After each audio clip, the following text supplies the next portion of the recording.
हाय बच्चा लोग। तो आज हम स्टडी करने जा रहे हैं एडिशन ऑफ वेक्टर्स। तो एडिशन ऑफ वेक्टर शुरू करने से पहले मैं कुछ पीछे ले जाना चाहूँगा 350 साल पहले। तो 350 साल पहले क्या हुआ था? बहुत कुछ हुआ था, लेकिन हमारे लिए ज़रूरी काम ये था कि न्यूटन सर की फिलोसफिया नेचुरालिस प्रिंसिपिया मैथमेटिका पब्लिश हुई थी। उनकी किताब है जिसमें उन्होंने ग्रेविटेशन, लॉज ऑफ मोशन, ये सारे दिए थे। और आपको बिलीव नहीं होगा, उस समय वेक्टर का कंसेप्ट नहीं था। 350 साल पहले वेक्टर का कंसेप्ट करीब 200 साल पहले आया, 19th सेंचुरी के फर्स्ट एंड सेकेंड डेकेड्स में। तो उस समय उन्होंने लॉज कैसे दिए, वो फिज़िक्स के लॉज कैसे दिए, अगर मैं आपके सामने उस चीज़ को रिसाइट करूं तो आपको बहुत ज़्यादा नहीं समझ में आएगा। ठीक है, तो उन्होंने कहा क्या था देख लेते हैं एक बार, फिर आगे बढ़ते हैं। A body acted on by two forces simultaneously will describe the diagonal of a parallelogram in the same time as it would describe the side of those forces separately. Are you getting it? No. ठीक है, तो इसका मतलब क्या है? ये सारे laws जो इन्होंने कहे, जो ये उनकी किताब की पहली कोरोलरीज भी हैं, ठीक है, तो वो कहना क्या चाह रहे थे? तो अगर आप डायरेक्ट समझते तो ये थोड़ा कठिन हो जाता, लेकिन वेक्टर इसी चीज़ों को बहुत ही आसान कर देता है। तब उस समय जो पीएचडी होल्डर्स होते थे, जो कॉलेज के प्रोफेसर्स होते थे, ट्रिनिटी में बैठे रिसर्च कर रहे होते थे, हमारी आज की फिज़िक्स की फाउंडेशन दे रहे होते थे, वो ये चीज़ें समझ पाते थे। आम जनता के लिए ये चीज़ें नहीं थी। आज आप क्या है कि उन्हीं प्रोफेसर्स की बातों को 11th में समझ पा रहे हैं। उस समय आप पीएचडी होल्डर होते, तब 8-10 साल रिसर्च करते तो ये बात समझते, लेकिन आज आप 11th में ये बात समझ पा रहे हैं। वजह क्या है? Vectors. Are you getting it? तो चलिए शुरू करते हैं। What is addition of vectors? ठीक है, let's begin.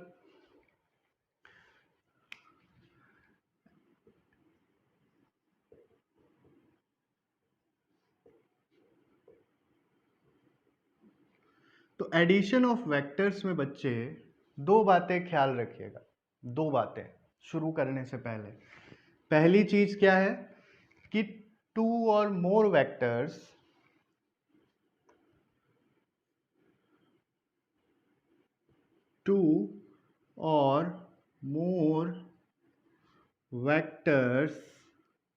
are added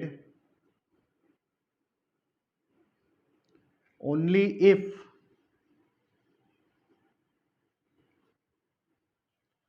they represent same physical quantity.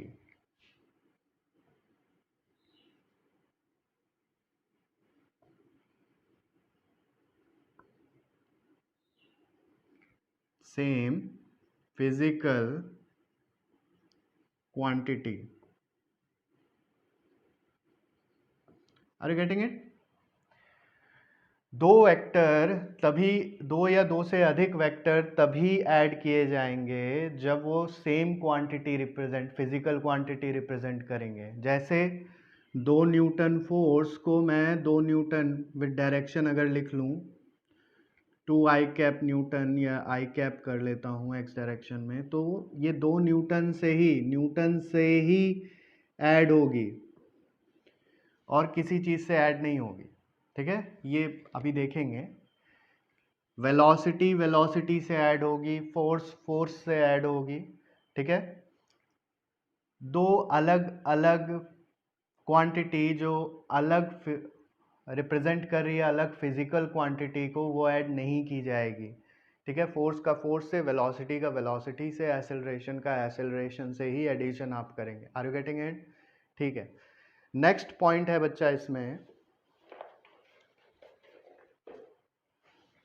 कि जो रिजल्टेंट होगा, रिजल्टेंट अभी इसी पे बात करने जा रहे हैं। रिजल्टेंट होगा resultant will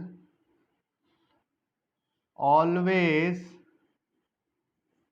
be resultant will always represent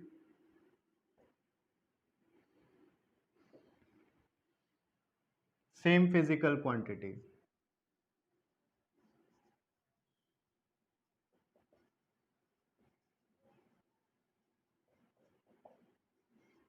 ठीक है, जो दो फिजिकल क्वांटिटी को ऐड करेंगे, जो उनका रिजल्टेंट आएगा, जो वैल्यू आएगी, जो आंसर आएगा, वो भी सेम फिजिकल क्वांटिटी होगा जो ऐड हुई होंगी। ठीक है, तो ये बेसिक था। अब आते हैं एडिशन ऑफ वेक्टर्स पे। Note it down now.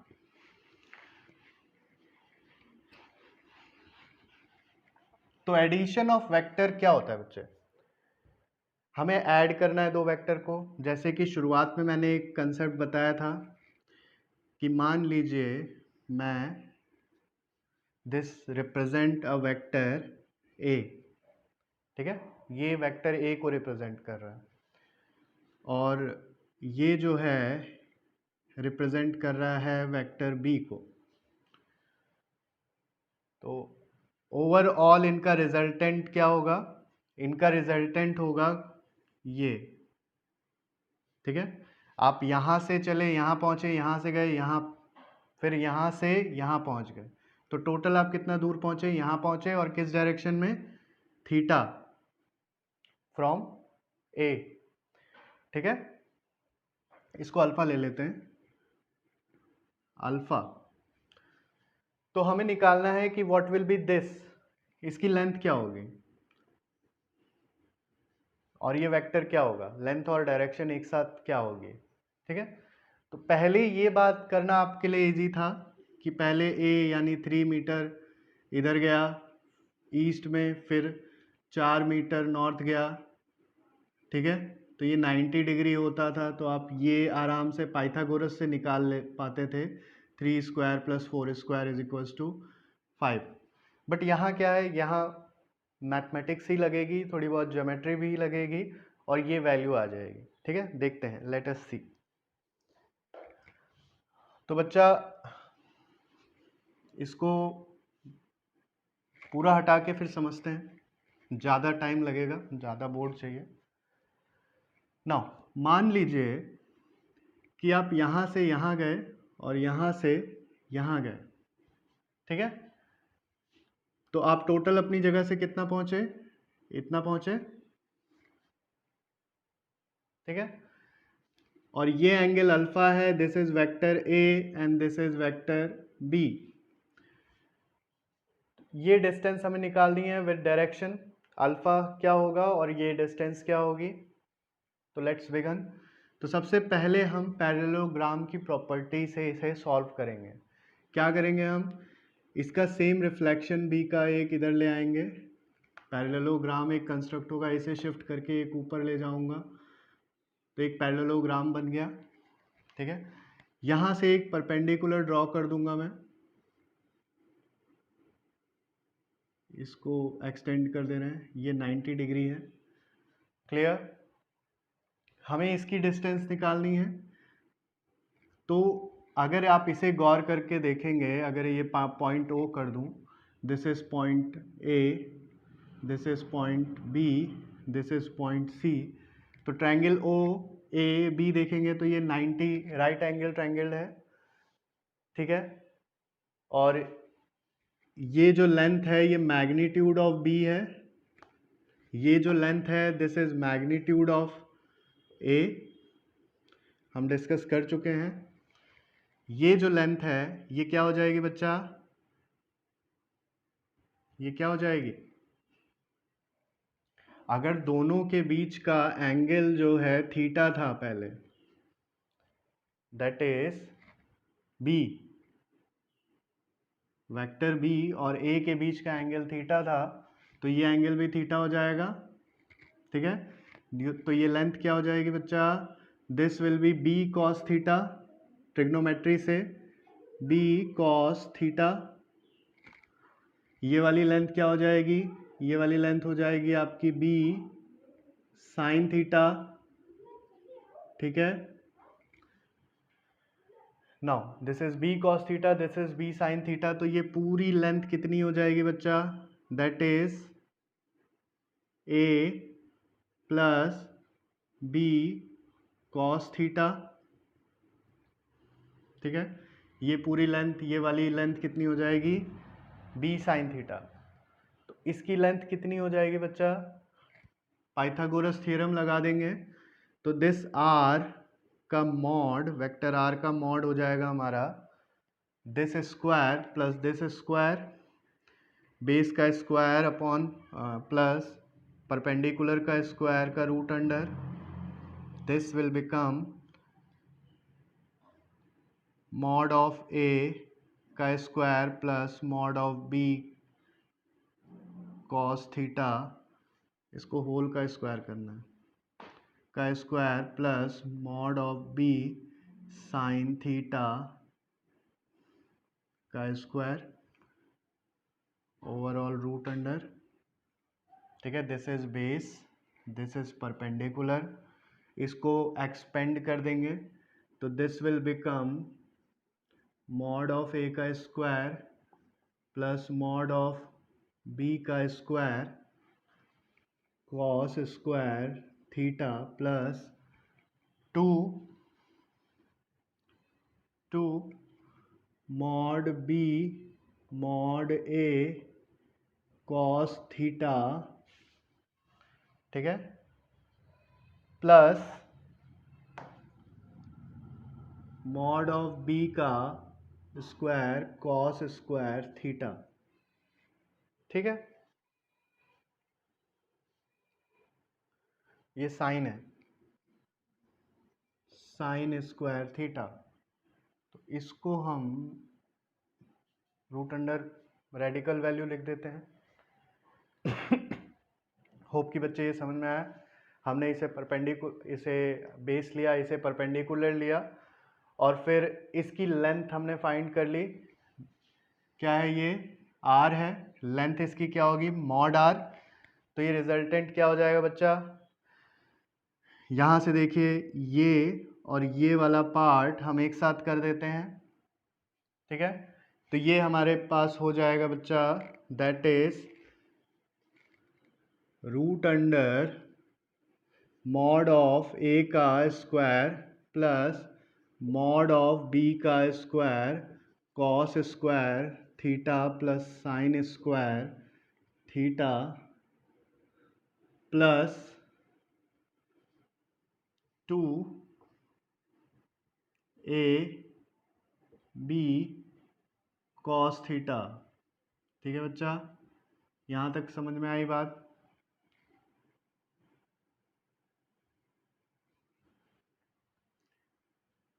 ये क्या हो जाएगा? ये 1 हो जाएगा, तो दिस विल बिकम ए का स्क्वायर प्लस बी का square plus 2 A B cos theta, ठीक है।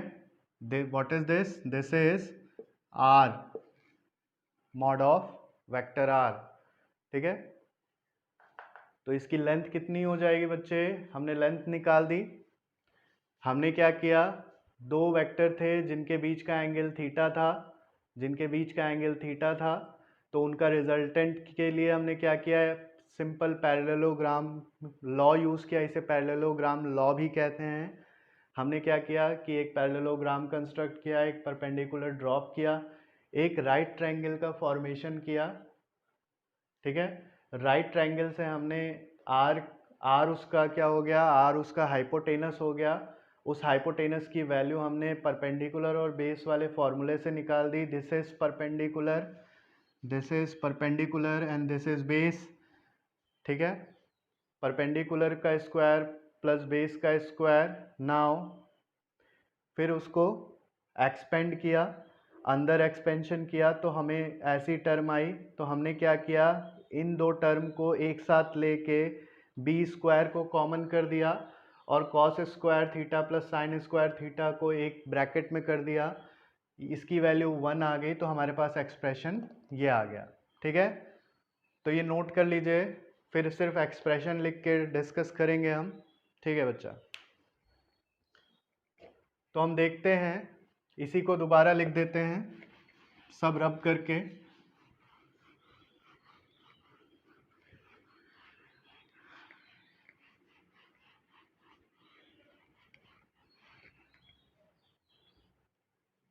ठीक है बच्चा।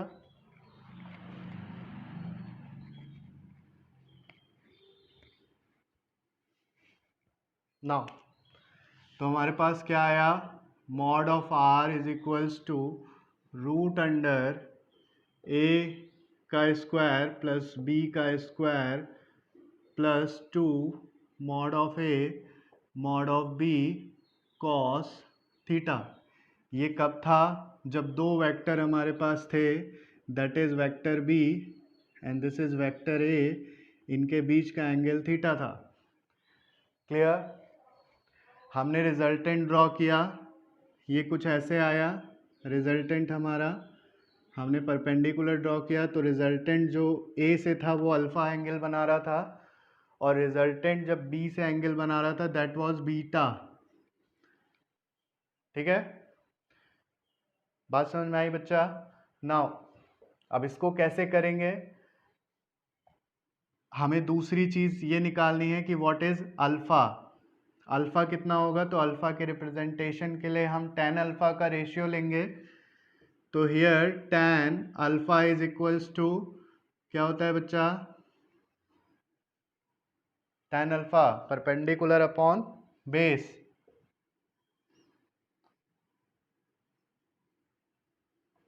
परपेंडिकुलर अपॉन बेस, तो परपेंडिकुलर क्या है, परपेंडिकुलर हमारा है b साइन थीटा, बेस क्या है mod of a plus mod of b cos theta. याद करिए फिगर, तो ये हो जाएगा हमारा perpendicular that is b sign theta upon mod of a plus mod of b cos theta. Clear बच्चा। तो ये हमारा क्या आ गया, एंगल आ गया। एंगल को हम बीटा के टर्म में भी लिख सकते हैं, बीटा के टर्म में भी एंगल रिप्रेजेंट कर देंगे, लेकिन जब बीटा लेंगे, देखिए ऐसे ये वेक्टर ऐसे चूज कीजिए, this is beta this is alpha. Resultant जो है एंगल बीटा के साथ बी के साथ, वेक्टर बी के साथ बीटा बना रहा है। तो इसको उल्टा करके समझ लीजिए, जब ये नीचे आ जाएगा तो सेम सिनारियो, इसको मैं पलट देता हूँ तो ये सेम सिनारियो आ जाएगा। उस केस में b जो है a हो जाएगा, a जो है b हो जाएगा। क्लियर। तो बस हम b की जगह a पुट कर देंगे और a की जगह b पुट कर देंगे। तो tan बीटा विल बी